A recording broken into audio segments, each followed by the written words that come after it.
அனைவருக்கும் வணக்கம். இது 52வது பகுதி. இந்த 52வது பகுதி அப்படிங்கும்போது 51ல இருந்து உங்களுக்கு குறுகிய கழுத்து, அதாவது க்ளோஸ் நெக் பிளவுஸ் எப்படி தைக்கிறது அப்படிங்கிறத ஒரு 7 பார்ட்டு இதில் வந்திருக்கும். 51 அதில் ஆரம்பிச்சு 57 வரைக்கும் இதில் 7 பகுதியை பிரிச்சிருக்குது. முதல் பகுதி பார்க்காதீங்க. 51வது பகுதி பார்த்தீங்கன்னா க்ளோஸ் நெக்கினுடைய முதல் பகுதி அது உங்களுக்கு ஸ்டார்ட் ஆகிக்கும்.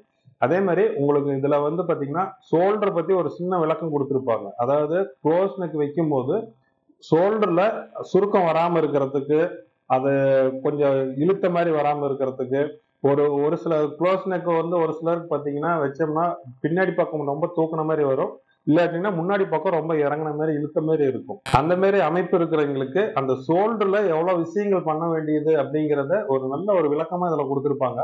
அந்த ஷோல்டர் பத்தி இருக்கிற சில குறிப்புகள் முன்னாடி ஃபர்ஸ்ட் கொஞ்சம் சொல்லியிருப்பாங்க. அதை கொஞ்சம் ரொம்ப கவனமா அதை கவனிச்சு பாருங்க. அதுக்கு அடுத்தது பின்னாடி பகுதியை எப்படி மார்க் பண்ணி வெட்டி இருக்காங்க அப்படிங்கறது இதுல ஃபுல்லாமே வந்திருக்கும். போன வீடியோ வரைக்கும் மார்க் பண்ணது பார்த்திருப்பீங்க. அதுல வெட்டி எடுத்திருப்பாங்க. இதுல பாத்தீங்கன்னா முன்னாடி பகுதியை பின்னாடி பகுதியை வச்சு முன்பகுதியை எப்படி மார்க் பண்றது அப்படிங்கறத இதுல மார்க் பண்ணி காமிச்சிருப்பாங்க. இது ஃபுல்லாமே பாத்தீங்கன்னா முன்பகுதிக்கு மார்க்கிங் பண்ணும் போது என்னென்ன சந்தேகங்கள் இருக்கு, அந்த டாட் பிடிக்கிறது, ஷோல்டர் க்ளோஸ் நெக்குக்கு உண்டான ஷோல்டர் எப்படி வச்சா என்னென்ன அமைப்புகள்லாம் மாற்றணும் அப்படிங்கிற நிறைய விளக்கங்கள் இந்த வீடியோவில் சொல்லியிருப்பாங்க. வாங்க வீடியோக்குள்ள போகலாம். இந்த இதுல பாத்தீங்கன்னா மெயினா நம்ம கவனிக்க வேண்டியது ஷோல்டர் ஸ்லோப் தான். போட் நெக் அப்படின்னா 1/2 இன்ச் வச்சுக்கோங்க. 2.5 இன்ச்சு 2.25 இன்ச்சு தான் க்ளோஸா வைக்கிறேன் அப்படின்னா ஒரு 1.25 கொடுத்துக்கோங்க. நார்மலா 3-3.5 வருது அப்படின்னா அதுக்கு தகுந்த மாதிரி ஒரு 3/4 இன்ச்சு மட்டும் நீங்க குறைச்சிக்கோங்க. இது எல்லாத்துக்கும் மிடில்ல வந்தா நீங்க அதுக்கு தகுந்த மாதிரி ஒரு 1/4 இன்ச்சை நீங்க அட்ஜஸ்ட் பண்ணிக்கோங்க. ரொம்ப பெரிய உடம்பா இருக்கு, ரொம்பவே அவங்க ஷோல்டருக்கும் இதுக்கும் வித்தியாசம் வருது அப்படின்னா மட்டும்தான் நம்ம என்ன பண்ணோம் அப்படின்னா ஒரு 1.5 இன்ச்சு அதிகபட்சம் நம்ம கொடுக்க வேண்டியது 1.25 தான். அதுக்கு கீழே நம்ம இறக்க தேவையில்லை. இது தேவையில்லாத பகுதியில போயிடும். சரிங்களா? நமக்கு தேவையானதுல இருந்துதான் நம்ம சீம் அலவன்ஸை விட்டுட்டு மெஷர் பண்ணணும். நீங்க இந்த கிராஸ் போட்டது நமக்கு இதை கட் பண்ணி எடுத்துருவோம். இது நமக்கு தேவையில்லை. அப்போ நம்ம இங்க இருந்து மெஷர் பண்ணும்போது சீம் அலவன்ஸை விட்டுட்டு ஆர்ம் ஹோல் ரவுண்டை மெஷர் பண்ணிக்கோங்க. இங்க மேல இருக்கிறது நமக்கு தேவையில்லாத போர்ஷன். சரிங்களா? அதனால அதை நம்ம கட் பண்ணிடலாம்.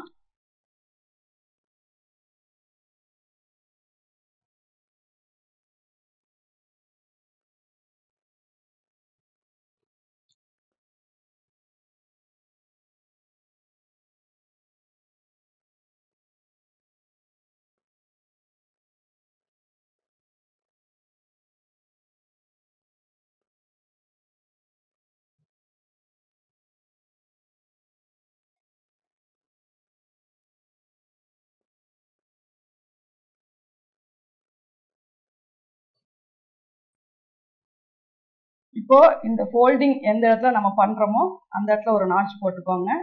இந்த இடத்துல நம்ம மிட் பாயிண்ட்ல மட்டும் போட்டுக்கோங்க. இந்த பக்கம் 1/2 இன்ச்சுக்கு நீங்க டாட் பிடிச்சிங்கன்னா போதும். அதே மாதிரி ஆர்ம் ஹோல் இந்த இடத்துல போட்டுக்கோங்க. இங்க வேணும் அப்படின்னா நீங்க போட்டுக்கோங்க, நாட்ச் போட்டுக்கோங்க. சரிங்களா? இப்போ ஒரு ப்ரொசீஜர் படி நான் உங்களுக்கு பேக்ல என்னென்ன பண்ணணும், ஷோல்டர், ஆர்ம் ஹோல் இதை பத்தி எல்லாமே சொல்லிட்டேன். இப்போ இதை வச்சு நம்ம ஃப்ரண்ட் எப்படி கட் பண்றது அப்படிங்கிறத பார்க்கலாம். இதுவும் உங்களுக்கு கிராஸ் வேணும்னா நீங்க கிராஸ் போட்டுக்கலாம், ஸ்ட்ரைட் வேணும் அப்படின்னாலும் நீங்க ஸ்ட்ரைட் போட்டுக்கலாம்.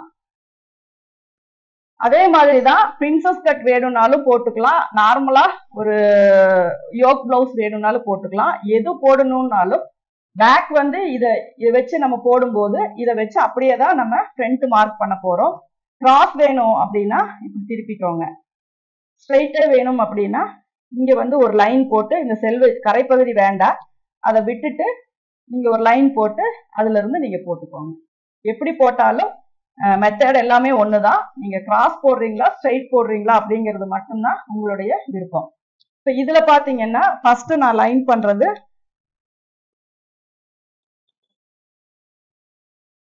நமக்கு எது வரைக்கும் ஃப்ரண்ட் லைன் வேணும் அப்படிங்கறத பார்த்துட்டு கீழே இருக்க கிளாத்துக்கு லைன் போட்டுக்கோங்க. சரிங்களா? நம்ம போட்டிருக்கிற லைன் கீழே இருக்க கிளாத்துக்கு. அதுக்கப்புறம் யோக் உங்களுக்கு அதே 3 இன்ச்சு வேணும் அப்படின்னாலும் ஓகே தான். இங்க வந்து ஆம்ஹோல் ரொம்ப டவுன் ஆகி வர்றதுனால நீங்க நார்மலா 3 இன்ச் வைக்கிற இடத்துல 3 வச்சா தப்புன்னு நான் சொல்லல. சப்போஸ் அந்த இடம் ரொம்ப உங்களுக்கு கிளாத் கம்மியா தெரியுது அப்படின்னா மட்டும் நீங்க 2.5 வச்சுக்கோங்க. இல்ல அப்படின்னா 3 இருந்தா ஓகே அப்படின்னா நீங்க, ஏன்னா யோக்லயும் கப் ஷேப்லயும் எந்த சேஞ்சஸும் வரப்போறது கிடையாது. நமக்கு ஆம்ஹோல் செஸ்ட் ரவுண்டு தான் கொஞ்சம் இறங்கி வருது. மற்றபடி இந்த போர்ஷன் எல்லாமே உங்களுக்கு சேம் ஒரே மாதிரி தான். அதனால 3 இன்ச்சு வச்சாலும் தப்பு இல்லை. நீங்க 1/2 இன்ச்சு குறைச்சு 2.5 இன்ச்சு வச்சுக்கிட்டாலும் தப்பு கிடையாது. அதே மாதிரி நான் வந்து கப் ஷேப்புக்கு 1.25 இன்ச்சு லூஸ் கொடுக்குறேன். அதே சேம் வந்து மேல வந்து 1/4 இன்ச்சு அதே அளவு தான் இங்கேயும் நான் கிராஸ் கொடுக்குறேன். இங்க லைன் போட்டுக்கோங்க. அதே மாதிரி இங்கேயும் 1/4 இன்ச்சு மட்டும் மேல இது பண்ணிக்கோங்க. அப்புறம் நம்ம ஷோல்டர் சைடு இதை மட்டும் கட் பண்ணிட்டு உங்களுக்கு எப்பவும் போல ஃப்ரண்ட் போர்ஷன் நான் கொஞ்சம் டீப்பாவே சொல்லி கொடுத்துட்றேன்.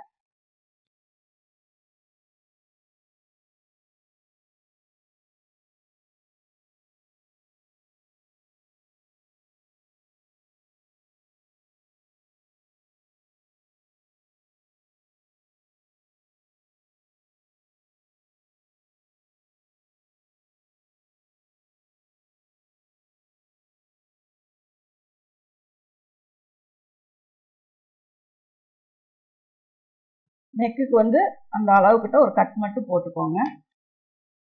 அதே மாதிரி ஆம்ஹோல் எங்க இருக்கோ அந்த மார்க்கிங் போட்டுக்கோங்க. இங்கே கட் போட்டாச்சு, இங்கேயும் எல்லாமே மார்க் பண்ணியாச்சு, ஃப்ரண்ட் லைன் மார்க் பண்ணியாச்சு. இப்போ இதுல நெக்கெல்லாம் நம்ம மெஷர் பண்ண முடியாது, ஏன்னா பேக் வந்து ஃபுல்லா கவரா இருக்கிறதுனால. இப்போ நம்ம மெயினா இங்க மார்க் பண்ணியிருக்கிறது யோக்கினுடைய ஹைட்டு, மேல வந்து ஒரு 1/4 இன்ச்சு, இந்த இடத்துல வந்து ஆம்ஹோலினுடைய நாச்சு வந்து கீழே தெரியற மாதிரி ஒரு மார்க் பண்ணியிருக்கோம். ஷோல்டர் கிட்ட நெக்கினுடைய அளவு தெரியறதுக்காக சின்னதா ஒரு கட் போட்டிருக்கோம். அதுக்கப்புறம் இங்க லைன் வந்து நம்ம ஃப்ரண்ட் போர்ஷன் எவ்வளவு தூரம் அப்படிங்கிறதுக்கு நம்ம மார்க் பண்ணியிருக்கோம். இப்போ இதை வந்து நம்ம எடுத்துடலாம். இப்போ இதுல வந்து பேக் ஆம்ஹோல் உங்களுக்கு தெரியும், இது அப்படியே ஸ்ட்ரைட்டு தான். இதுல வந்து வேற எந்த சேஞ்சஸுமே பேக்ல வந்து ரொம்ப அகலமா நம்ம வைக்கல. அப்போ இதை வந்து அந்த லைன் அப்படியே போட்டுக்கோங்க. ஃப்ரண்ட் பார்த்தீங்கன்னா இங்க இருக்கு, அதுக்கும் நீங்க ஒரு பாக்ஸ் போட்டுக்கோங்க. கீழே வந்து ஸ்ட்ரைட் பாக்ஸ் போட்டுட்டு அதுக்கப்புறம் உங்களுக்கு எவ்வளவு அகலம் வேணுமோ அதை நீங்க கொடுத்துக்கோங்க. இப்போ முன்கழுத்து வந்து இந்த மாதிரி நெக் வைக்கும் போது நீங்க எவ்வளவு வேணாலும் லோ நெக் வைக்கலாம், சரிங்களா? இப்போ ஒரு 8 இன்ச்சு 7.5 இன்ச்சு வேணும்னாலும் நம்ம வைக்கலாம். அதுவே இங்க நீங்க குறைச்சிட்டீங்க ஷோல்டர் அப்படின்னா இங்க நெக் வந்து நீங்க மேலதான் வைக்கணும். ஏன்னா இந்த அளவுக்கு உங்களுக்கு நெக் ப்ராடா, அதாவது இந்த ஷோல்டர் தின்னாதான் இருக்கும். இங்க இருந்து இப்படி வரும்போது உங்களுக்கு நெக் சைடு ஆர்ம் சைடெல்லாம் ரொம்பவே மசில்ஸ் வந்து வெளியே தெரியும். இது அப்படிங்கும்போது க்ளோஸ் நெக்கு, ஃப்ரண்ட் மட்டும் ஃபுல்லா கவர் ஆகும். அதுவே ஷோல்டர் வந்து நீங்க போட் நெக் மாதிரி பேக் கொடுத்துட்டு டீப் வந்து ரொம்ப அதிகம் கொண்டு போனீங்க அப்படின்னா ஃபிட்டிங்கும் கரெக்டா வராது. அதே சமயம் இங்க வந்து ரொம்ப ப்ராடா தின் ஷோல்டரா தான் வரும். அப்ப இங்க ஸ்கின் எல்லாமே உங்களுக்கு ரொம்ப வெளியே தெரியும். அதனால நெக்கு வந்து ஷோல்டர் வந்து அகலமா வைக்கும் போது என்ன பண்ணிடுறீங்க அப்படின்னா நெக்கை வந்து கொஞ்சம் மேல ஏத்திக்கோங்க. சாரி வந்து கவர் ஆகிற அளவுக்கு நீங்க வந்து இறக்கிக்கலாம். அதை விட ரொம்ப இறக்குனீங்க அப்படின்னா இந்த இடம் என்ன ஆகும்னா சைட்ல வந்து இந்த மசில்ஸ் எல்லாமே நமக்கு வெளியே வரும். அதனால நம்ம கவனிக்க வேண்டிய விஷயம், க்ளோஸா நெக் வச்சீங்கன்னா ஃப்ரண்ட் எவ்வளவு வேணாலும் டீப் கொடுத்துக்கலாம். ஷோல்டர் அகலமா கொடுத்துட்டீங்க அப்படின்னா முன்னாடி வந்து நெக்கினுடைய உயரத்தை நம்ம கம்மி பண்ணணும். அது மேக்சிமம் நம்ம வந்து ஒரு 5 5.5 அந்த அளவுக்கு வச்சா போதும். அதாவது இங்க வந்து ஷோல்டர் நீங்க வைக்கும் போது இந்த ரவுண்டு தான் வரணும். அப்பதான் உங்களுக்கு இந்த இடம் நெக்கு மட்டும் கவர் ஆகும். சப்போஸ் நீங்க இந்த அளவுக்கு நீங்க கொடுத்தீங்க அப்படின்னா இங்க இருக்க இது மசில்ஸ் எல்லாமே நமக்கு வெளியே தெரியும். அதனால அந்த மாதிரி ஷோல்டர் வந்து வைடா கொடுக்கும் போது நீங்க நெக்கினுடைய ஹைட்டை வந்து ஒரு தடவைக்கு 2 தடவை செக் பண்ணிட்டு எவ்வளவு வைக்கலாம் டிசைட் பண்ணிட்டு வைங்க. அதுல என்ன அளவு நம்ம எடுத்திருக்கோமோ அதை அப்படியே வச்சிடக்கூடாது. இப்போ இது வந்து ப்ராப்ளம் இல்லை, நான் 7.5 இன்ச்சு நான் மார்க் பண்றேன். இப்போ இது வந்து லைட்டா நீங்க ஒரு 1/2 இன்ச்சே கூட ரைட் பண்ணிக்கலாம். பண்ணிட்டு இதுல என்ன ஷேப் வேணுமோ அதை நம்ம கொடுத்துக்கலாம். இதுல இன்னொரு ஷோல்டர் நம்ம இதுல எப்படி கட் பண்ணணும் அப்படின்னா இதுல வந்து மிட் பாயிண்ட் எடுத்துக்கோங்க 7.5 இன்ச்சு. அதுல நல்லா பார்த்துக்கோங்க, பேக் ஆம்ஹோல் எப்படி நான் மார்க் பண்ணணும் அதே மார்க்கிங் தான் இங்க நான் போட்டிருக்கேன், சரிங்களா? அதே மார்க்கிங் தான் போட்டிருக்கேன். அதுல வந்து என்ன பண்ணிருக்கேன் அப்படின்னா டோட்டல் அளவுல எவ்வளவு 7.5 வர இடத்துல பாதிய வந்து நம்ம குறிச்சிருக்கேன்.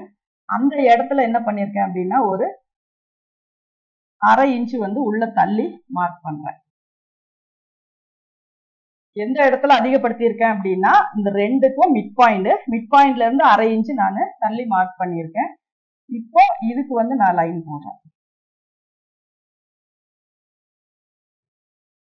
பேக் வந்து ஷோல்டர் ஃபுல்லா கவர் ஆகி வரும். அதே அளவுக்கு ஃப்ரண்ட்லயும் கவர் ஆச்சு அப்படின்னா நிறைய துணி வந்து உள்ள உங்களுக்கு லூஸ் வரும். அதனாலதான் இந்த இடத்துல நம்ம இவ்வளவு கிளாத்தை வந்து டீப் வந்து கட் பண்றோம். சரிங்களா? இந்த அளவுக்கு நம்ம இதை கட் பண்ணி எடுத்துருவோம். இதுக்கும் கேப் பாத்தீங்கன்னா 1/2 இன்ச் இருக்கு. இங்க கீழே இந்த 1/2 இன்ச்சை வச்சுதான் நீங்க லைன் போடுறீங்க. அப்ப இங்க உங்களுக்கு கிட்டத்தட்ட 1.25 அளவுக்கு இங்க வரும். இதை வந்து நீங்க பார்க்க வேண்டாம். ஏன்னா நான் வந்து நார்மல் பிளவுஸுக்கு ஆம்போல் மார்க் பண்ணும்போது இந்த அளவுல இருந்து ஒரு 1/4 இன்ச் தள்ளி மார்க் பண்ணுங்கன்னு சொல்லியிருப்பேன். ஆனா இந்த மாதிரி க்ளோஸ் நெக்குக்கு 1/2 ஷோல்டர் நீங்க வைக்கும் போது நான் இப்ப சொல்றது வந்து இந்த மிட் பாயிண்ட்ல இருந்து 1/2 இன்ச் தள்ளி இருக்கேன். அதுக்கப்புறம் இப்படி ஸ்லாண்டிங்கா போட்டுக்கோங்க. இதுல வந்து ஆம்போல் வந்து டீப் வந்து நம்ம கட் பண்ணிக்கலாம். ஏன்னா இந்த இடத்துல துணி நமக்கு அதிகமா இருந்துச்சு அப்படின்னா இந்த இடம் அப்படியே சுருக்கமா தெரியும். அப்படியே இப்படி இழுத்து பிடிச்சோம்னா துணி அதிகமா வரும். அதனால இந்த இடத்துல நம்ம கம்மி பண்றோம். இப்ப இந்த இடம் நம்ம 1/2 இன்ச் அதிகப்படுத்தி இருக்கோம். இங்க வந்து 1/2 இன்ச்சுக்கு இது பண்ணி, ஏன்னா பேக் வந்து நமக்கு விரிவான பகுதி, ஃப்ரண்ட் வந்து குறுகலான பகுதி. அதனால அதுக்கான துணியை வந்து நம்ம இங்க குறைச்சுதான் ஆகணும். அதனால இங்க வந்து நான் கம்மி பண்ணியிருக்கேன். இதுக்கப்புறம் தான் இதனுடைய மிட் பாயிண்ட் நம்ம மார்க் பண்றோம். எல்லா மிட் பாயிண்ட் மார்க் பண்ணும் போதும் நம்ம 1/2 இன்ச்சை விட்டுட்டு 9 இன்ச் நான் இங்க மார்க் பண்றேன். இங்க வந்து 4.5 இன்ச் கொடுக்குறேன். அதே 4.5 இன்ச் கீழே கொடுக்குறேன். இங்க இருந்து ஒரு 1 இன்ச் மேல, இங்க இருந்து 1/2 இன்ச் உள்ள தள்ளி கொடுக்குறேன். சரிங்களா? அப்ப நமக்கு, ஏன்னா நான் ஃபோல்டிங் பண்ணல, அப்படியே வச்சு உங்களுக்கு இதுலதான் நிறைய டவுட் வரும்.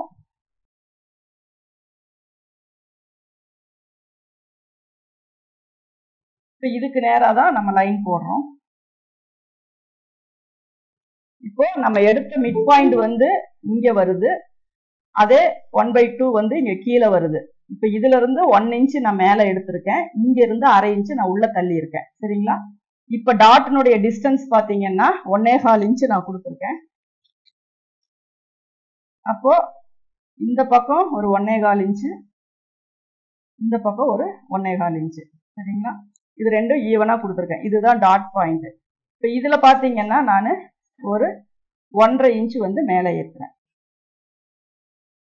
இப்போ உங்களுக்கு இதுல வந்து பாத்தீங்கன்னா செக் பண்ணிக்கோங்க. இதுல நமக்கு 3 இன்ச் வந்துடும். சப்போஸ் எனக்கு வந்து இதுல எனக்கு தேவையான அளவு இங்க வரல அப்படின்னா நீங்க ஒரு பாயிண்ட என்னமோ இந்த பக்கம் கூட தள்ளிக்கலாம்.